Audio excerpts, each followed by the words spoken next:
Hi, Penny Lane here.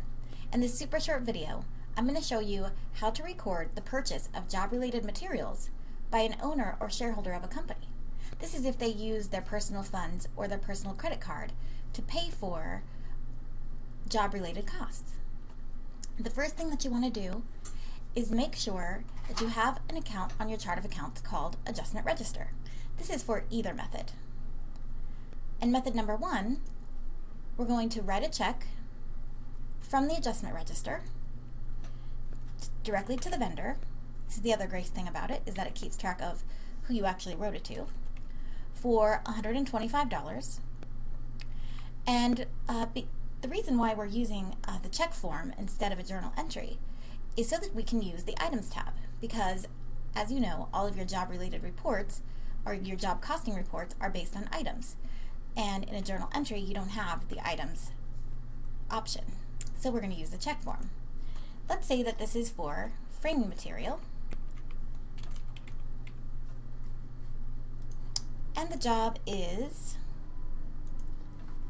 Heather Campbell, House New Construction. Now this is where the two methods separate. In method number one, we can save this transaction, and we can even create several more checks if we need to. Then we can notice that our adjustment register has a negative balance. How do we clear that? Easy.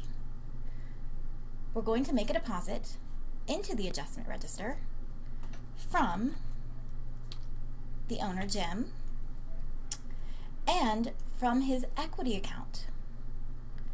In this case, his equity account is either shareholder contributions or shareholder distributions. We could use the shareholder distributions account to offset it, but I kind of like to keep those two things separate and use the shareholder contributions.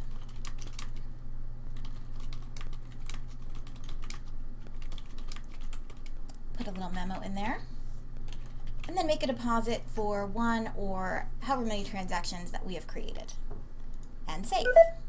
Notice that the balance in the adjustment register is 0. Definitely needs to be 0. Now let me show you the second method. It's completely the same in that we use the item tab, we record the purchase in detail. Here we are putting the materials to the job. The difference is that instead of making a separate transaction as a deposit to fund the adjustment register account, I'm going to make sure that this transaction nets to 0. So the check amount is going to be 0.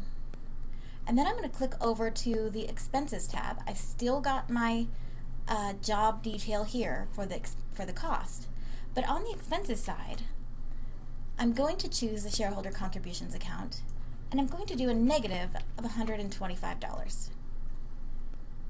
So we've got the materials to the job, and we have posted the shareholder contributions, creating a net 0 transaction.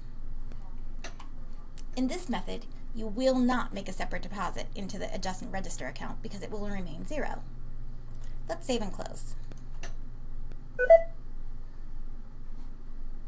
In this case, we will not have this deposit, but our adjustment register will remain 0. Either method works. I kind of like the second one just because it takes care of it all in one transaction, but it's totally up to you. I hope you found this helpful, and I wish you the best.